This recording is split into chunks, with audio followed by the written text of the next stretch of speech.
Welcome to the Regeneration International podcast. Hi, everyone. I'm Alexis Badenmare. I'm the Political Director of the Organic Consumers Association. And today I have the great pleasure of being joined by Ronnie Cummins. He's the International Director of the Organic Consumers Association, and he's one of the founders of Regeneration International. And we're here with Ben Dobson. Ben Dobson is with Hudson Carbon.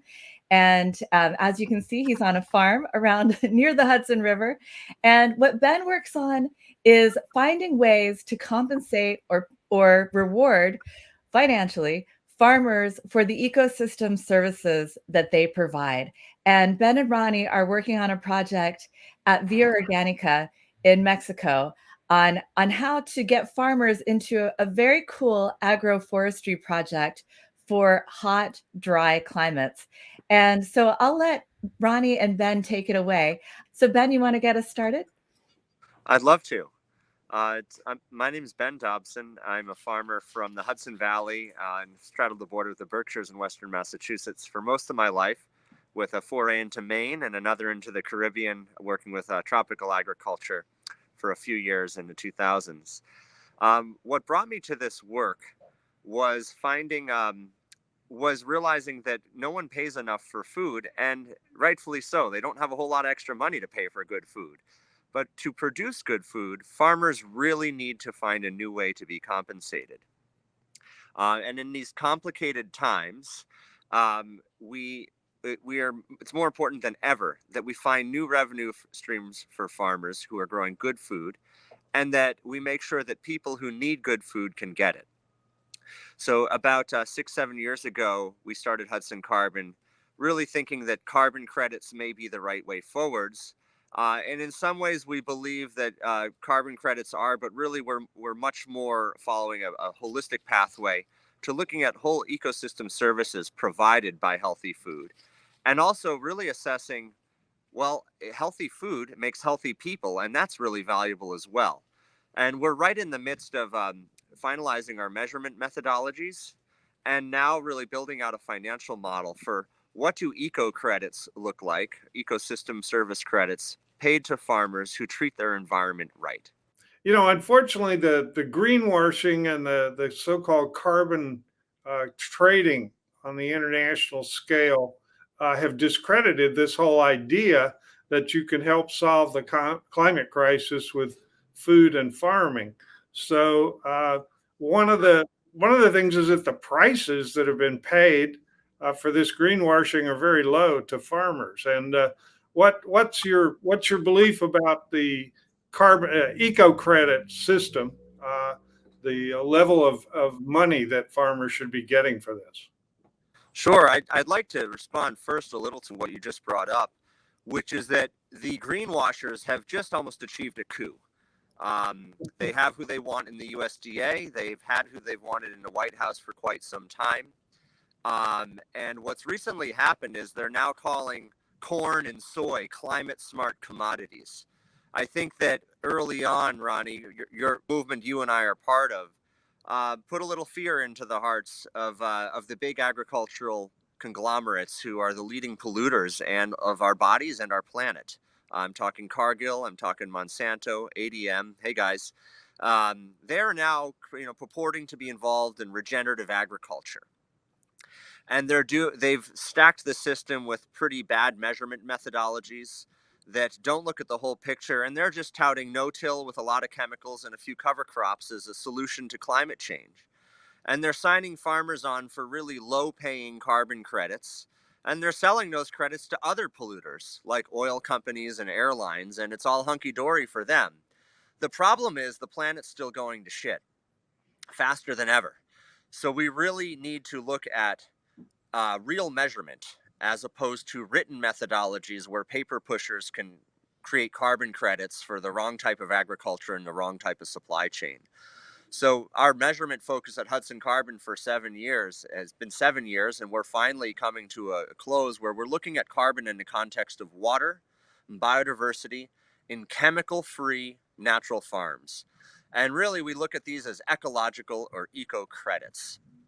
And right now, the real focus is finding the right buyers and partnering with the right certifiers. But we really feel that it's time to now deploy with the right farm organizations such as yourselves.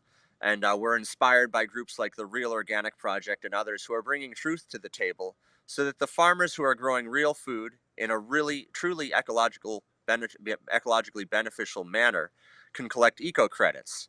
And we feel that we know there are a lot of people ready to pay for these.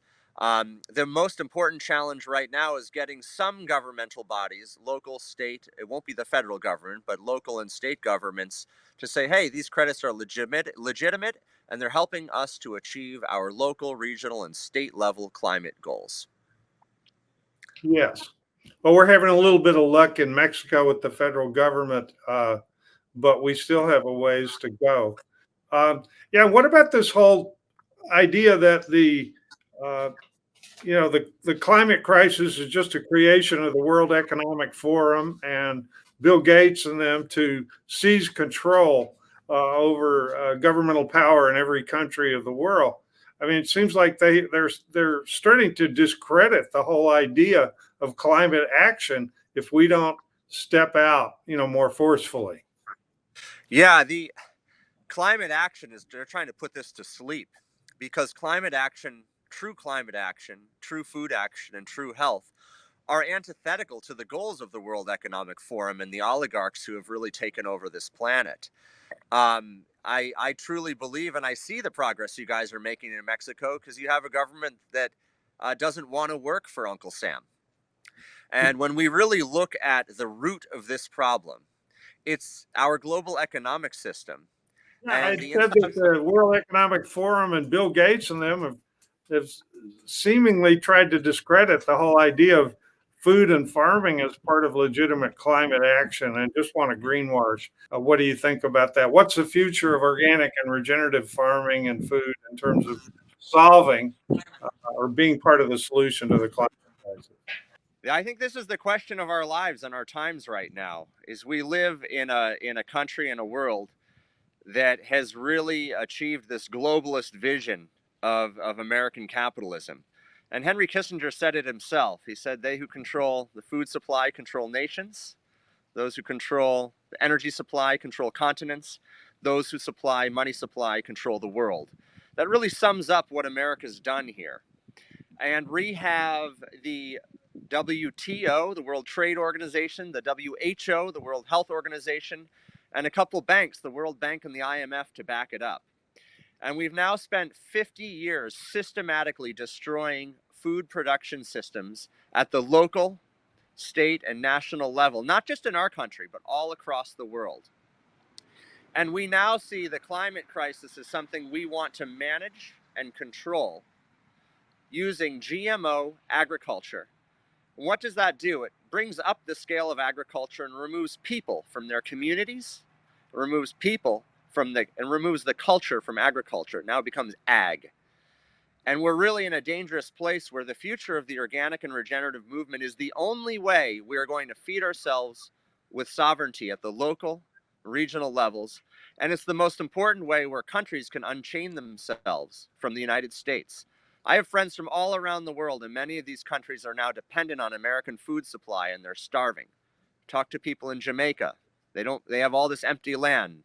They don't make their own food. They depend on American imports. Talk to people in Haiti. They're starving. Mexico's importing our corn. So our local and regenerative movement is the only way, and we have to rebuild it. We have to overcome the depression that is coming to people like me at this time, and we really have to band together and find a way to rebuild this and make sure that eaters know what they're eating, and that they're in buying food from the right farms, they're supporting their own freedom and the potential for culture to come back into agriculture. And we're going to have later in the program in Australia a group called the Organic and Regenerative Investment Co-op.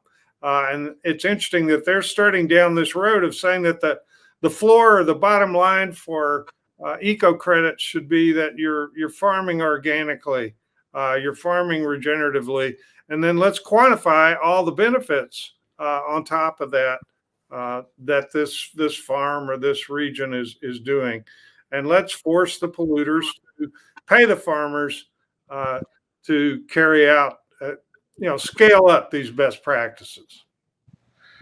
I think that's just the way we need to go.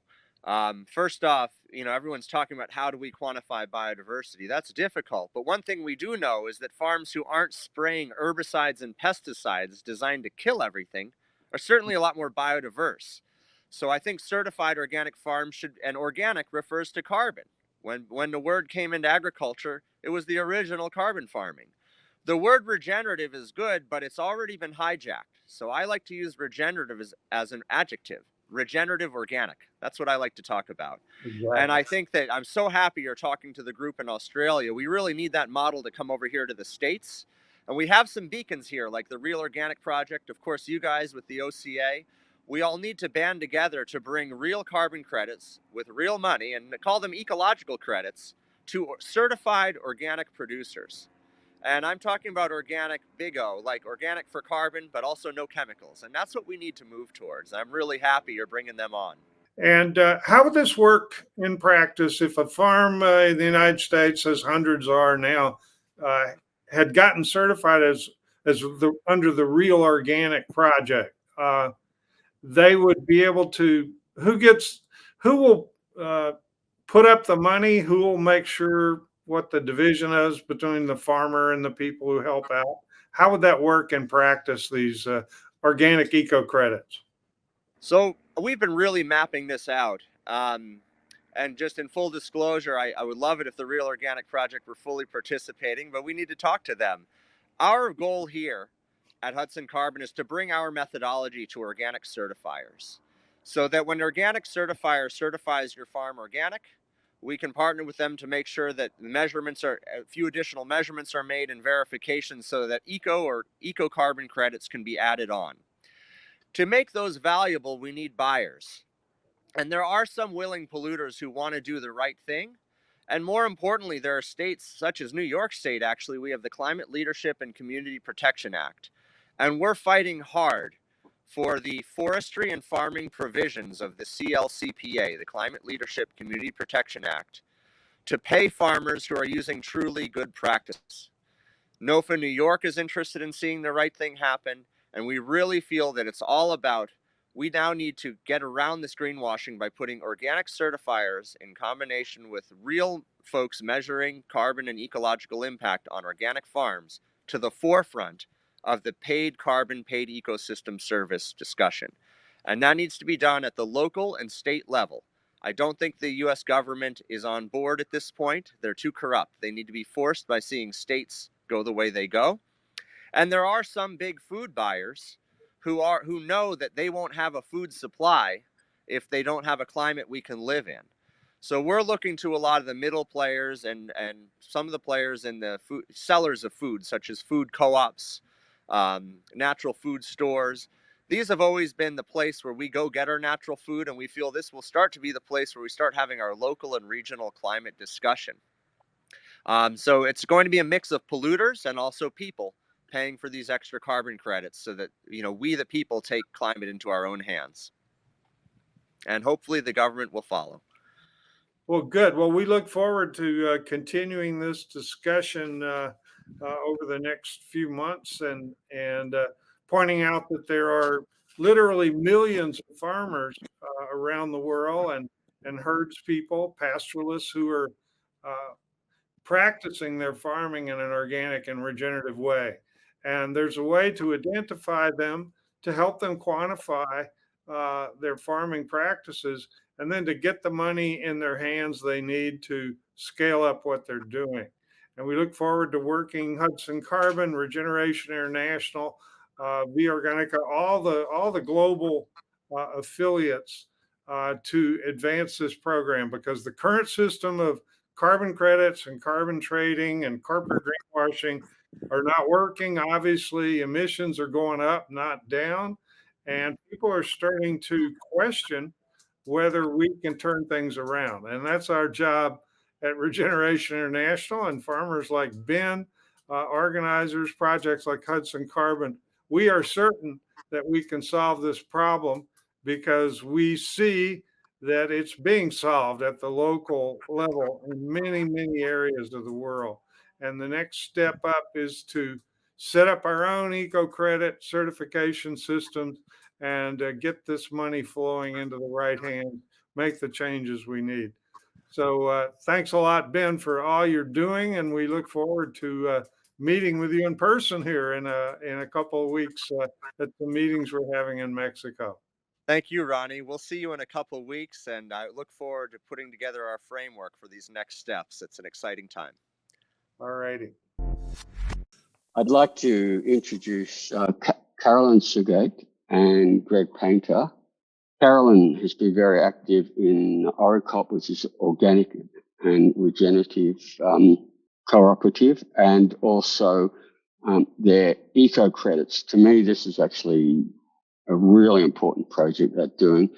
Eco credits is probably, well, it's the first time I know that this has actually been done anywhere in the world. It's a world's first, and I'd really like to get this information out on what I believe is a better way forward than, say, carbon credits or other types of credits that people are doing. In fact, rewarding people for all of the ecosystem services, not just for one or two. So, Carolyn, I'd like to hand it over to you if you'd like to introduce yourself and then start with your presentation. Fantastic. Thank you, Andre, and thank you very much for inviting Greg and I to, share a part of, ORIC's story today. Just a quick thing about me. My name is Carolyn. We founded ORIC around 2017.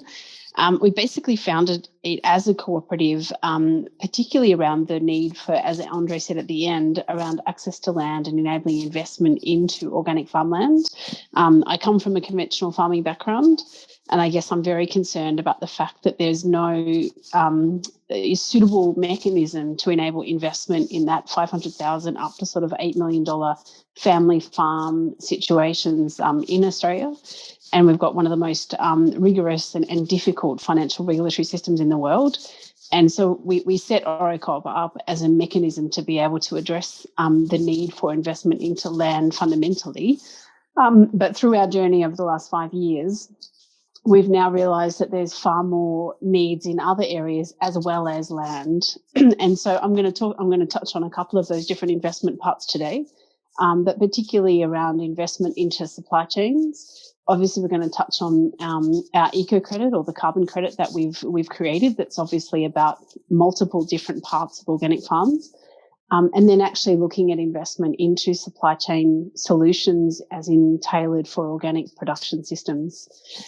So, ORIC itself is as I said, it's an Australian organic producer cooperative. We've got about 270 members Australia-wide. We have members joining pretty much every week. And obviously what we're trying to do is enable producers to be able to connect together, to be able to learn from each other, and actually to be able to trade together as a cooperative, even though we're all not in the same place or the same town. And that's essentially where ORIC connects producers that may not even have known that there was producers only 100 kilometres away, but together they can actually build volumes and have a much better outcome for their product.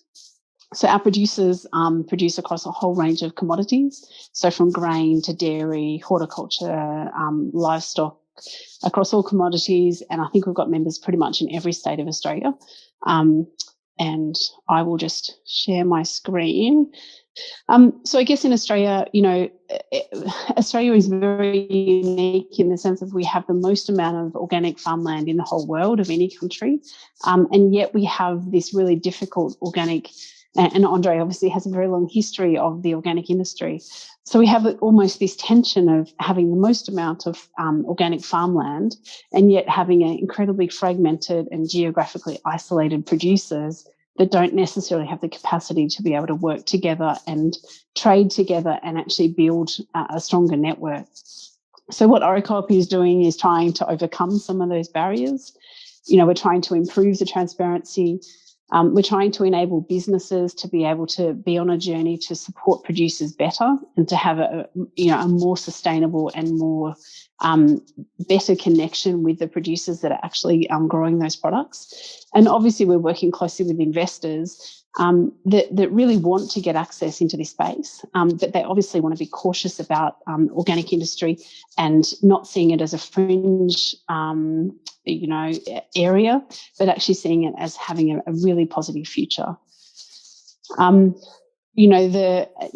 fundamental mission is really about how we actually measure profitability and success.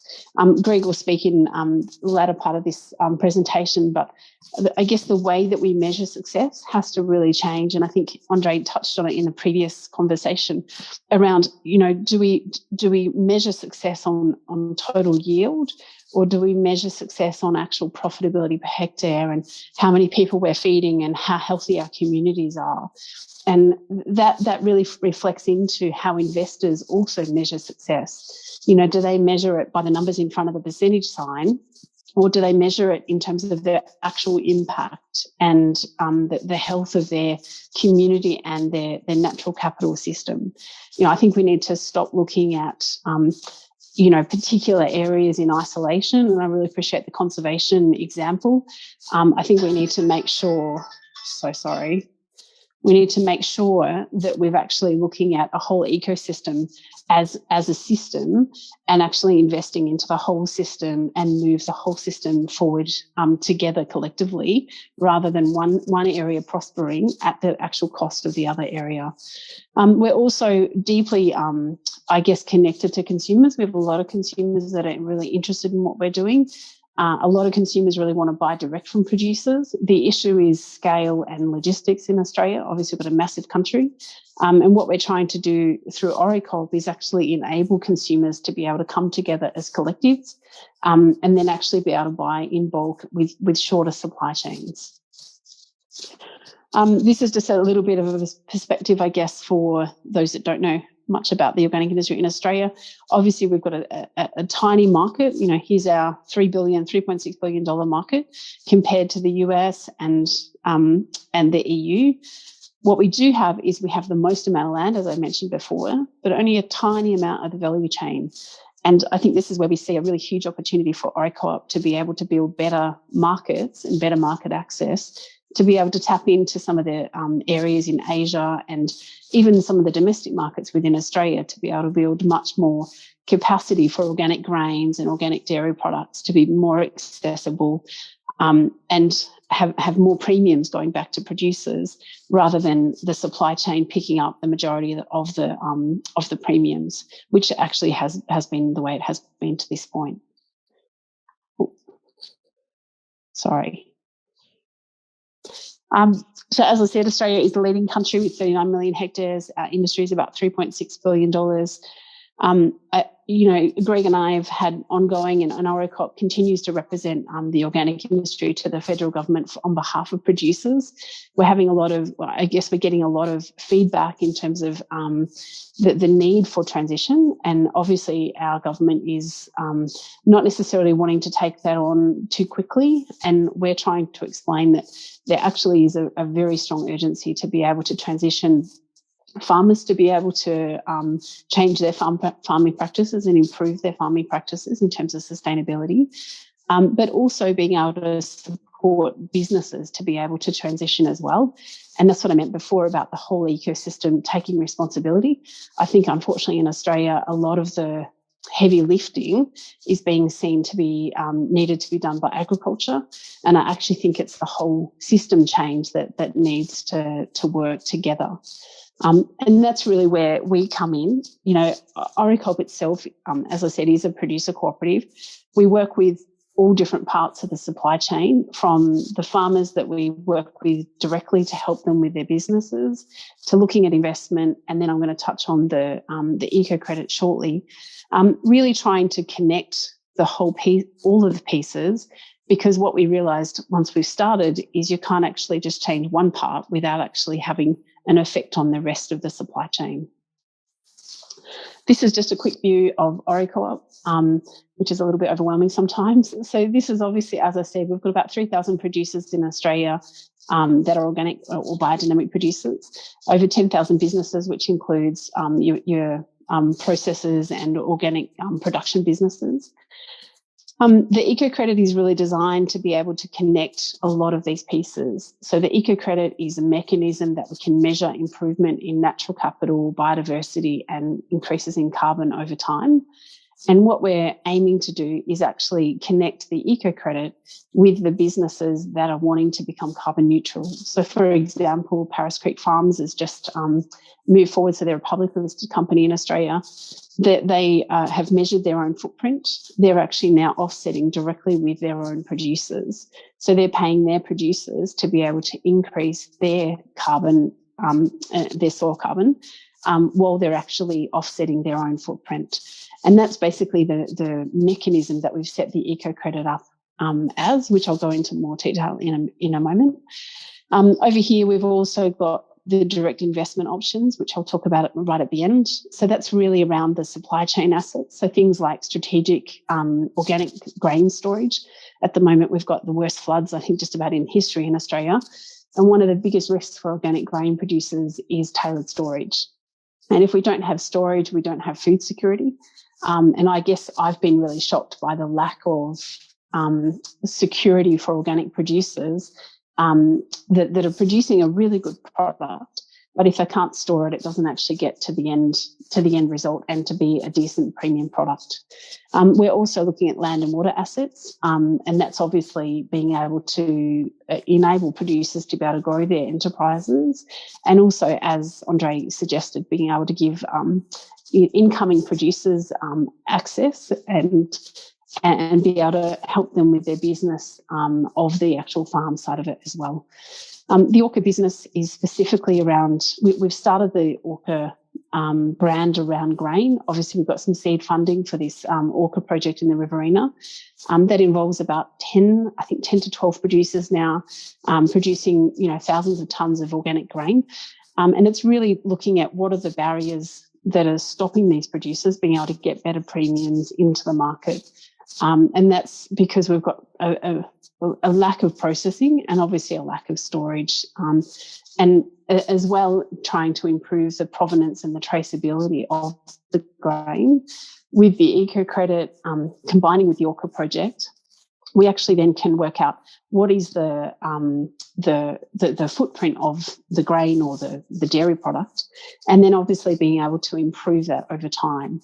A lot of people that are buying products now are actually interested in the carbon footprint, or are certainly interested in the sustainability story of the food that they're eating. So I personally believe that being organic is not going to be enough in the future.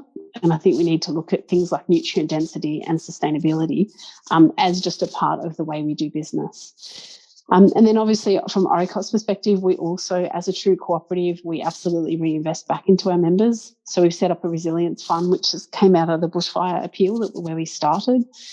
We also are looking at a scholarship and pathways program, which is around supporting young people onto land, as well as enabling them to have better education pathways to be able to understand organic production systems, which are not typically taught in Australian universities, unfortunately.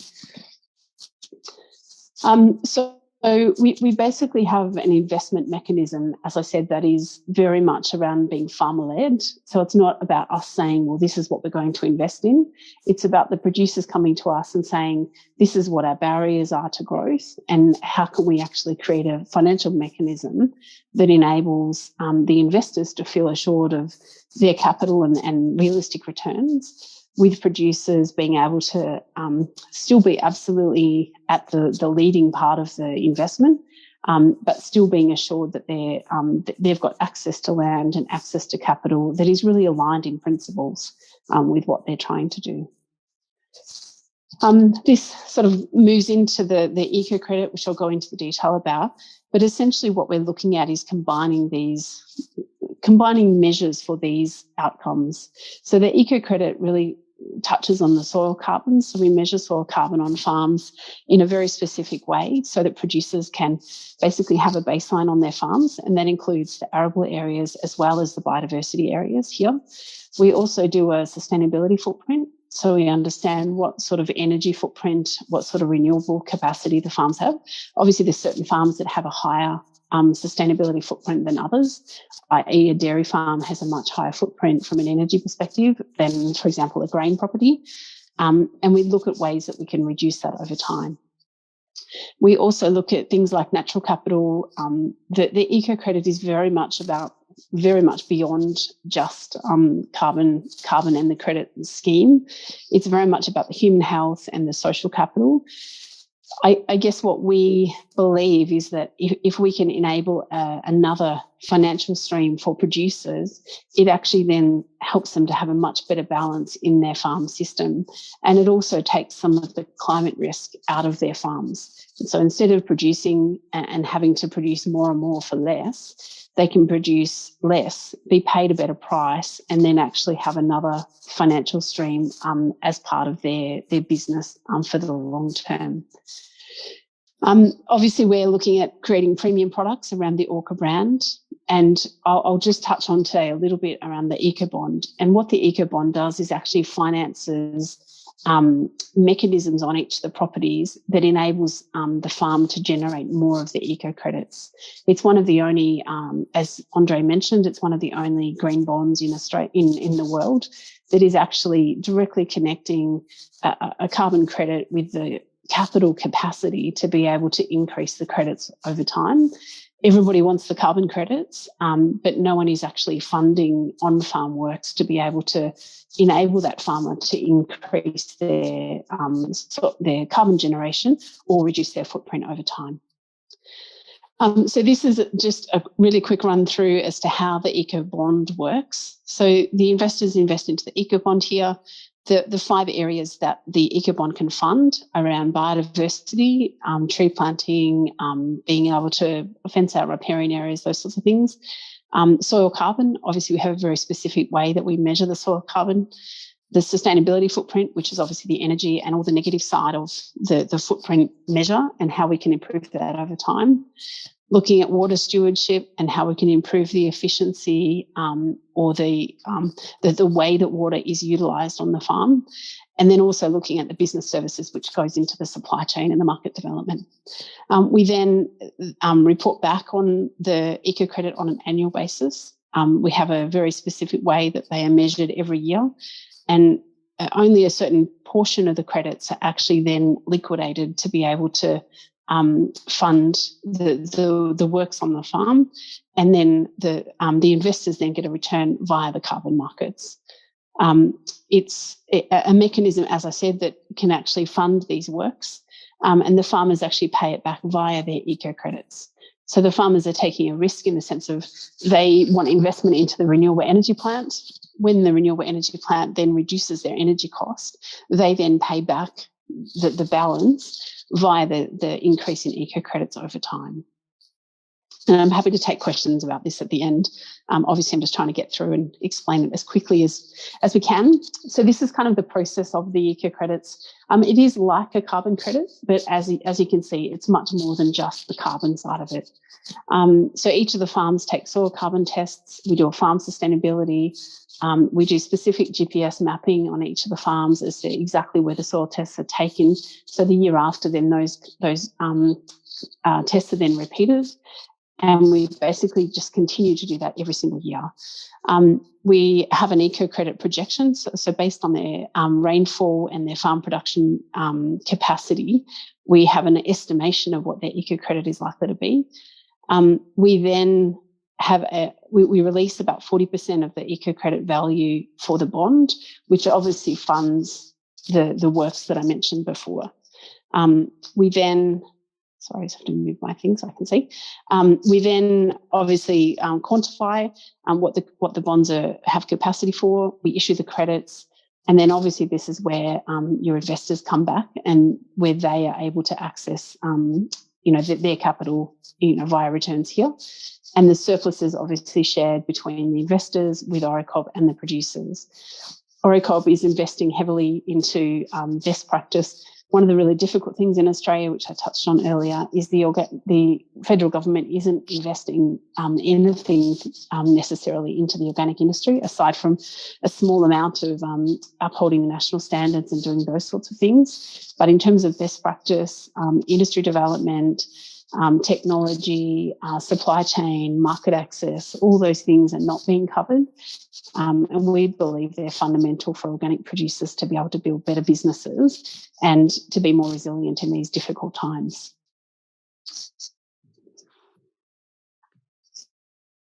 I'm just going to quickly run through one of our farms. So this is one of our early farms that was registered. So these guys came out of the bushfires. They were already involved in another carbon program. They registered with our process about 18 months ago, and this is their. And then they tested a year later, and then this is their credits that they obviously have generated in the first year. They're actually about to do their second year worth of credits, and that'll mean that these credits obviously increase from there. So you can jump on our website and you can see this story. But it's a fantastic story of a fourth generation family. They're doing using what's called a soil key, where they do lots of pasture work on the farm and putting out a lot of compost. Obviously, it's a dairy farm. And the way that the credits are measured means that all the different areas, so the irrigation area, the dryland areas, and biodiversity are all measured separately. And they're all actually quantified individually, and then they're amalgamated to make up the eco-credit generation for each of the years. So each of the farms makes pledges. We don't tell the farmers what they have to pledge. This is basically based on their own farms. You can see the farm here. This is the irrigation area down here. This is the dryland here at the bottom of the screen. Their intention is to increase their soil carbon, increase their biodiversity. Obviously, in the bushfires, all of these areas here were all burnt. The farm was significantly burnt here and at the back here. So their intention is to obviously improve their farm sustainability, obviously to increase their waste management or improve their waste management, and to be able to build better market access. So they've done really well in terms of the extraordinary increases in soil carbon here on their irrigation areas. And that can be able to be built much further. They certainly haven't, capped out or plateaued in any way. I think they'll continue to increase their soil carbon every year. Oops. So I was just going to go through, so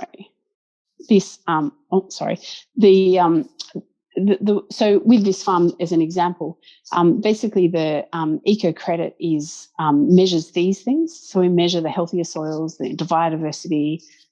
What we do then is connect those credits directly with their own supply chain.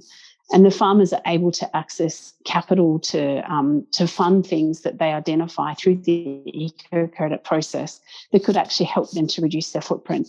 A lot of the processes, and Greg will talk more about from the farmer's perspective in a moment, but what we're trying to do is connect what the investors are looking for with what the processors are doing, and then obviously what producers need. And what the processors want is they want carbon neutral products. And what we're trying to do is support producers to be able to reduce their footprint and obviously increase their carbon production systems over time, and then actually look at the other co-benefits that have potential markets down the track. So we don't understand what all those markets are. I think the Australian carbon market is, it's very mature from a world perspective, but I think we still have a long way to go to understand how do we measure improvements in water quality and how do we measure improvements in biodiversity and natural capital. Natural capital is a really complex one. So what we're doing is actually just going very slowly with the eco bond and just funding what we know there is a market for, and with the capacity to know that there's going to be other markets that build over time. And as I said, we're also looking at investment into the ORCA infrastructure as part of the whole investment thesis. So just to touch on the ORCA project, and then I'll get Greg to go through the co-benefit side of things with the eco credit. So ORCA was built out of the Riverina project with these grain producers. We basically have the producers that are wanting to sell their grains directly. And as a cooperative, we basically pool that grain, and we have buyers that are looking for large volumes of grain, and they're able to access it directly from ORIC itself through the ORCA brand. And what that means is through through our involvement, we're able to help producers to be on the same team. So rather than producers being bid against each other, or for traders to be able to not necessarily be transparent or have the best interests of the producers in mind, then we're able to actually reinvest back into the producers. So we've got a regenerative cropping day happening next week, pending obviously the floods, where we actually be able to support producers to be able to be better at their business, to look at organic production systems and actually be able to support farmers in on-farm field work, and actually look at what are the barriers to organic grain production in Australia and how can we improve those over time. Unfortunately, in Australia, and Greg can vouch for the history of this, but unfortunately the extension work in Australia just hasn't been what it should have been. And we're trying to enable a mechanism that we can actually fund that extension work through ORCA as a true cooperative, being able to reinvest back into our members. One of the things which I don't really have time to touch on today very much, but we're looking at very, very much around the traceability lens. We're working with an organisation. Carolyn, you have plenty of time, so if you want to touch on it, please do, because this is all new and very interesting and very relevant. So don't feel rushed. If you think it's important, cool. Thank you. Please feel Andre. Free to talk to us. So we got a seed funding from Sustainable Table Fund to basically set up the Orca Riverina project, which is a super exciting project, I guess close to my heart, in having 10 producers coming together saying we really want to be able to sell our grain together. How can we do this better? And so we started with the amount of grain and the types of grain, and then we're looking at the types of markets. And then once we started to talk to the processors then basically said, well, what we'd really like to know is the story of the farmers. And so we've got a relationship with Giora, who've been amazing in terms of being part of our pilot as part of this project. So the project started in May and it will go till April next year. And what we do is each of the producers have their own asset or their own file, and they set up their own assets. And the asset standard basically takes the production from the growing position down into harvest and then to sale and transport. And the producers can then list their products, and they can actually follow all of their products all through the supply chain. So one of the issues with the organic industry in Australia is the lack of transparency and the lack of, I wouldn't say trust, but the high level of risk for producers in having an organic product on the farm when it's being grown, and then when it's harvested and when it's processed and gets to storage. What happens if there's a contamination event, or what happens if it isn't what it should be at the end, at that processing level? We've had a significant contamination event happening in Western Australia, and this is actually what triggered part of the project, was to say, well, how do we mitigate that risk, and how do we help organic producers to be able to protect themselves and ensure that when they tested the grain at farm level, it was 100% organic and 100% clean. And then if something happened down the line, how can they actually prove and identify where that may have occurred? So we've worked really closely with Giora to create these asset standards. And so basically, as an ORIC member, you get access to your own file, and you can list any of your products on there, and basically then you can register them at each single point of change of product, which is really exciting. It goes across commodities, so across all different grain types now. We actually intend to expand it across other commodities over time, but for the moment it obviously is just in the grain space. And it's really exciting because obviously it's not a live, this is obviously just a screenshot of it, but when you go to each of the products, you can actually click it on and you can see their organic certification, you can see where they've grown it, and you can see the history of the farm and the story of the farm. And that's really what a lot of the processors are wanting to see, is they're wanting to see what is it the producers are doing that they can actually incorporate into their farm story. So I think it's going to be quite revolutionary. I think it's been quite fringe to this point, but if you combine that with the carbon footprint side of things, it suddenly becomes, very, very important to look at the sustainability in terms of the footprint aspect, and then obviously your traceability and transparency side of things.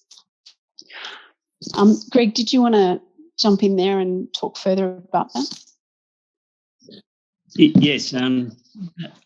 I became, my background is in organic farming, and prior to that I was a conventional farmer, but I farmed 1,600 acres of organic grain in Queensland, and using both organic practices, predominantly based around crop rotations and green manuring and other additives where necessary. And then I ventured into farming organic farmers and developed organic training protocols for people moving or transitioning into organics, and co-wrote a book with other DPI staff in Queensland to help grow the organic sector, and then ventured into organic certification for many years, and organic standard settings, process protocols, and then finally became a chairman of the Organic Federation of Australia to advocate for organic farmer progression into the wider world, and to grow the benefit for humanity. And that's one of the reasons why I joined forces with ORIC to help move this great idea into being, and Carolyn and the rest of the board have been very helpful in that process. My input is primarily in giving a farmer's perspective, but also having the whole of the industry's knowledge of the industry ecosystem. So when we're talking about ORCA, we'll have an experience, all the processes of from the planting of the seed to marketing the product, and all the issues that happened in between that with that process. And then putting my certification hat on, I then have the issue of traceability and integrity management and all those sort of protocols that were also involved in that process, and that farmers have to comply with. And one of the great things about this system that Carolyn and the group have, people from Giora and Agri Digital and other entities that have had input into the process, have helped make it farmer-centric from a perspective of looking at it from a farmer's perspective, and how we can make things easier for farmers to adopt. And if it's easy to adopt, well, then there'll be a higher rate of utilisation, and that then generates greater trust. It's a bit like from a perspective of what Carolyn's talking about with ORCA, where you can have a look at the ORCA standard and see all the aspects. We can do that via QR code, and so a consumer or an investor or a processor can look at the profile of the producer and then use that as a way of selling the product into the marketplace, which is a add-on to the value of the product production, and also helps generate growth for the organic and regenerative agricultural sector, which is really the end goal of this whole process. Is how do we make it more proficient for organic and regenerative farmers to continue to grow and influence agriculture as a whole. And that's probably one of the main drivers of my engagement in the process, is how do we grow the organic sector and the regenerative ag sector to produce more sustainably produced food systems. And so, and out of that comes nutrient density, and from a farmer's perspective, we're always looking at how the general public's opinions of farming and also government's position on farming, but we don't sort of look at the benefits that good organic farming practices actually bring to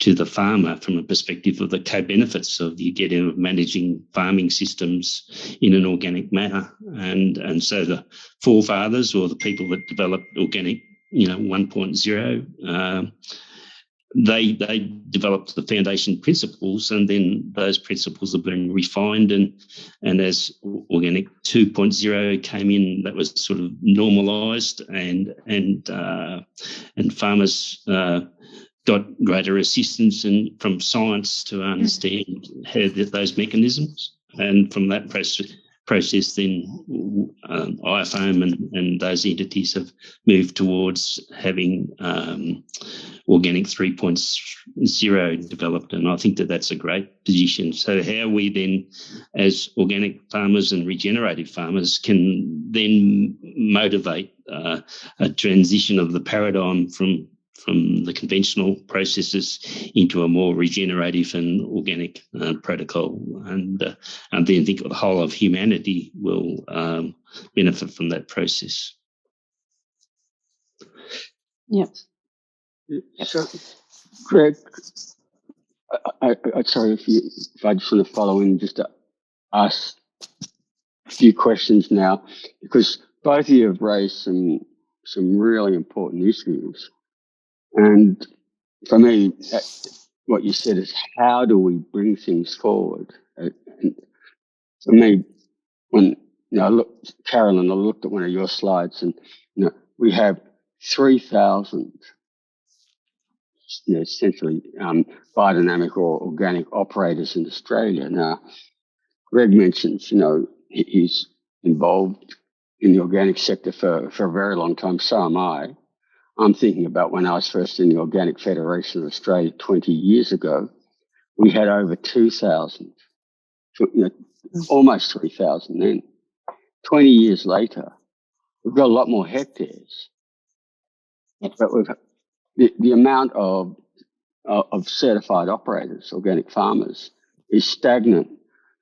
I like what I see with what you're doing. I'm just thinking Well, I have engaged with the certification sector for quite a few, 20 plus years. And my understanding is basically the amount of people come into the industry in 1 year, exit the industry in 1 year. So that's one of the major issues. And one of the drivers of that is one of my other hats is working in extension for organic extension of transitioning people from organics, from conventional systems into organics, or transitioning, sea change people into investing into organics as a way of moving forward in their life journey. Is that there's poor investment in education and research in the organic sector. I mean, Carolyn talks about $3.6 billion industry. I think the current valuation of agriculture in Australia is about $73 billion. So it's and there would be lucky to be $1 million invested in organic research in Australia. And that's usually done surreptitiously through people doing PhDs or masters in organics, not by government policies. So what we're trying to do with the eco credit and the eco bond is to finance that development and from the ground up rather than from the top down, so that we're getting farmers to implement their intelligence and their knowledge of thing. And it was really great listening to the New Zealand discussion and the South Pacific or the Pacific discussion, and the understandings of traditional knowledge and the importance of that. I think we could reinvest into some of the wisdoms of, let's say, the black emu going forward into Australia, just from an organic grain perspective. I think there's great lessons that could actually come out of that. So the investment that and education is what I mean. We're trying to develop an educational program here in Australia using a federated system. A federated system is state-based as against the whole nation process, and you've got seven entities that all have different ideas on how to drive the process forward. Whereas we're trying to improve agriculture in Australia by using organic and regenerative processes, but we haven't got a mechanism in Australia to collaborate and move it forward. Mm. And I think I'll let you talk, Carolyn, and then I'll ask you about ORCA. But yeah, please, you talk now. Yeah, sure. I was just going to say, I guess on top of that, and I appreciate Greg's wisdom in that space. I guess I see it from an investor perspective in the same sort of paradigm as investors want access to large amounts of opportunities that basically won't get out of bed for under $15 to $20 million. But through ORIC, we can actually amalgamate and enable individualized stories, but access to larger amounts of capital. And I think one of the issues that Greg's touching on is just a lack of aligned capital. The capital hasn't been congruent with what farmers and producers actually need, which is on-farm business development, on-farm market access, and actually building markets that really are farmer friendly, not trying to be exploitive or extractive in purpose. And the commodity markets just don't suit organics. And I think your earlier panelists kind of touched on that. And I think we have to take a different type of capital and apply it in a different way for a system that's not a commodity-based system. I fully agree with you. And where I'd like to talk to you more about ORCA, because I see the need for ORCA is actually developing appropriate markets and appropriate value. An example I will give, more than 30 years ago, I was certified organic. I was up there in, you could say, the organic 2.0 generation, amongst the first people in Australia to be certified because I believed in it. And I live in a very remote part of Australia. We used to have 7 certified operators here, and we have none. And I decided to give up organic certification when I was president of iFarm Organics international president, because it just cost me money. I got absolutely no benefit. I was only doing it so I could say I was organic, but in the end I found the bureaucracy involved was actually more of a nuisance for me because I was so busy, even then the money I was losing. So like everyone, we gave it up. Now, if I'd actually got a value for it and it's worth my while, I'd be certified. So would the other same operators here. We're all farming organically, but we're not being certified because it's too much time. So I'd just like to talk about how you can get us back with what you're doing in ORCA. Well, I think it's a really interesting point, Andre, and I really appreciate you and Greg's wisdom in regards to the historical side of things. I guess we are very supportive to any farms that are managed organically. And so we are non-certified specific. We're also very, very supportive to PGS systems. And so I guess we see ORCA being able to be populated in different areas with different commodities. And that's very much our intention. So obviously we're starting with a grain project. We fully expect to have a dairy project probably in the next 6 to 12 months, where you can actually bring a cluster of producers together that all agree on the same organic standard and the same, production system, but actually be able to build a much better market that is actually farmer driven and farmer centric. I just think for too long, and I always say this with ORIC, is I just think that farmers need to take some of the power back, and they need to say, well, actually, we're the ones producing food and we're the ones that should be actually dictating the terms rather than the other way around. But the only way you can do that is make sure the producers are on the same team. And I think that's the hardest thing. That's my job, and that's the hardest part, is making sure that you've got producers that are all wanting to move in the same direction and not actually go back to the industrialised commodity market, which is actually putting farmers against other farmers. They also, by developing the connection with consumers and also investors via the fact that understanding that ecosystem service utilisation and functional diversity protocols are being implemented by organics and regenerative farmers to actually protect the natural capital, inverted commas, because that once the natural capital is assaulted to the extent where it doesn't produce, well, then we're all in a deep manure.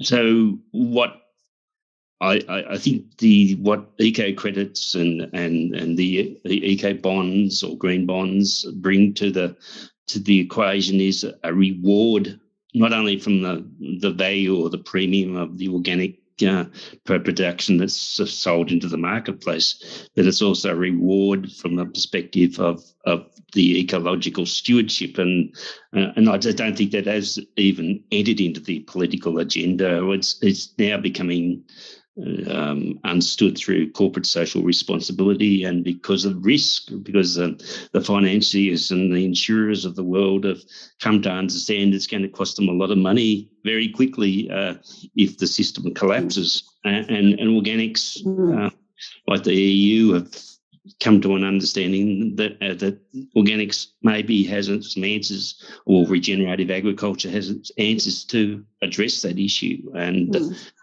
And by using the QR protocols, that educates consumers, and consumers change markets by changing the way they spend their dollars.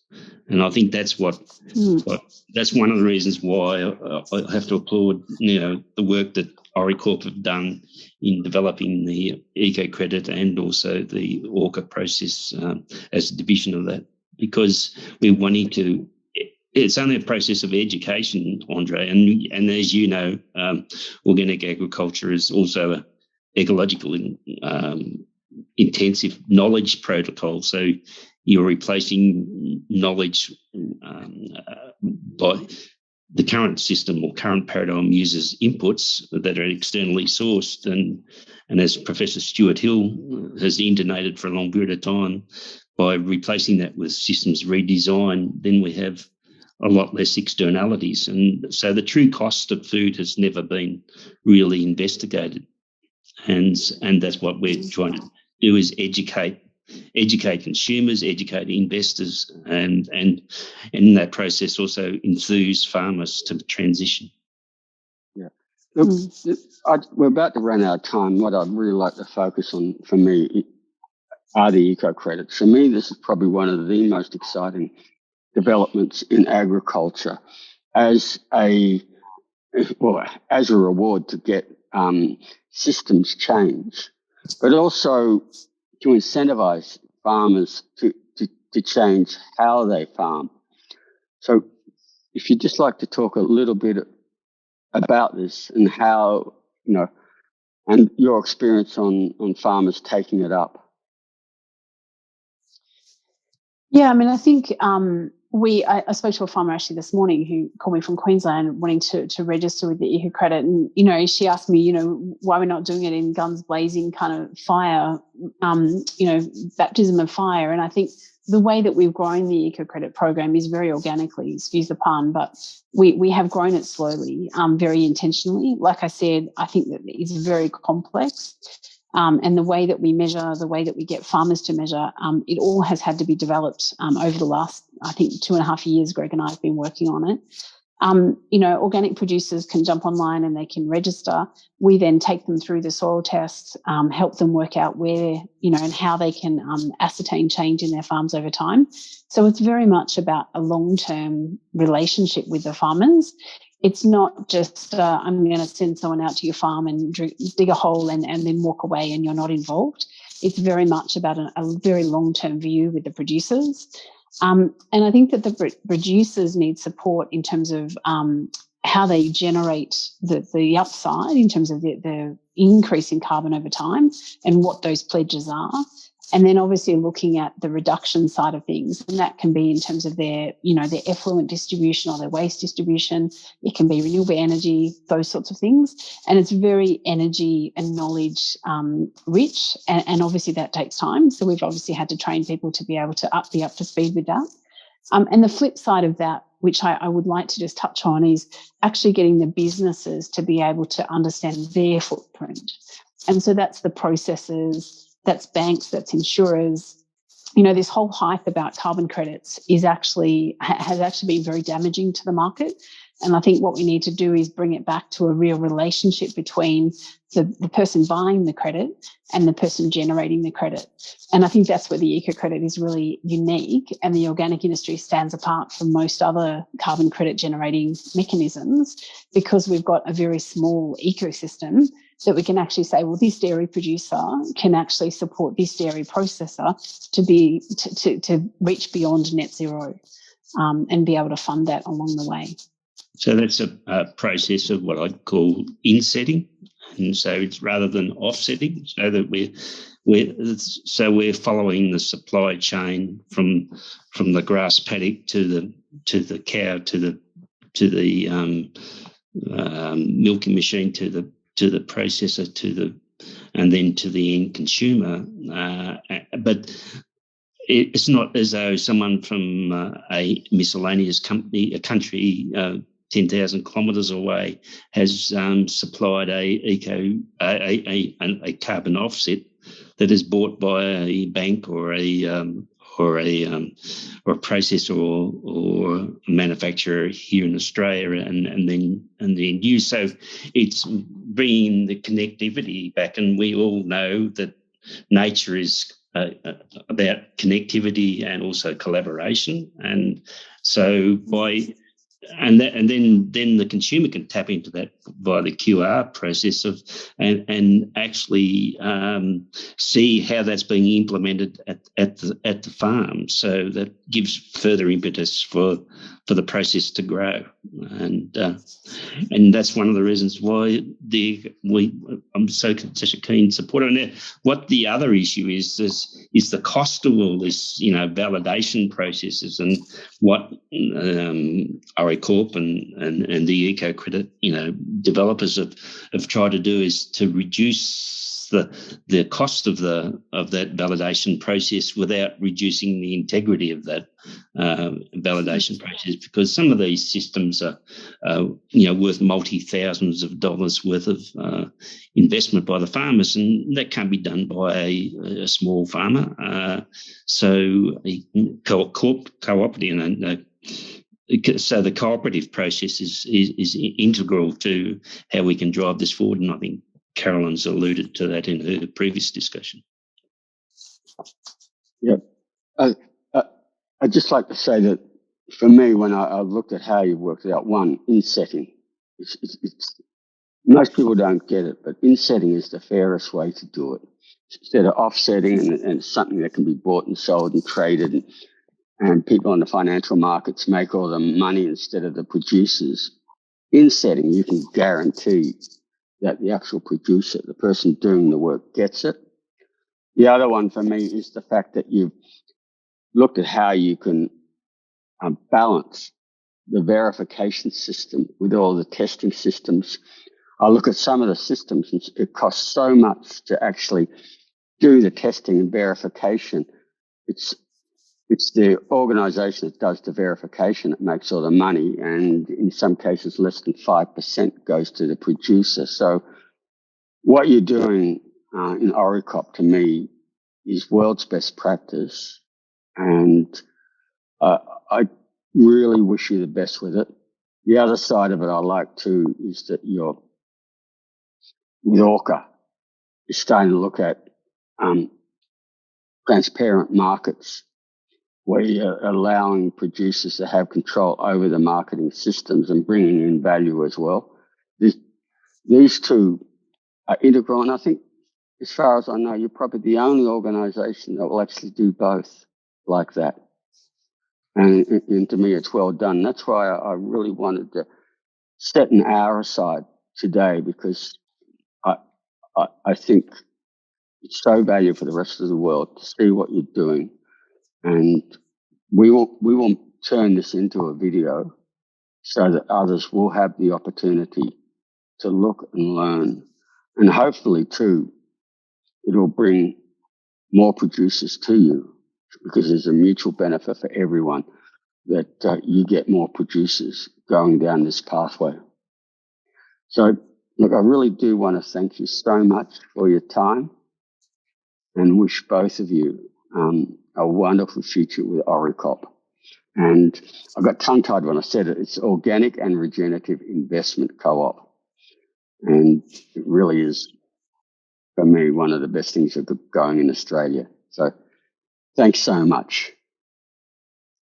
It's a pleasure, Andre, and thank you for the opportunity. Thank you, Andre. We really appreciate it. And if anyone's got any questions or anything like that, feel free to jump on our website and shoot us a message or contact Andre. I'm more than happy to do that. And we look forward to hearing the rest of the things that are happening around the world from here on. So thank you. Cheers. Cheers.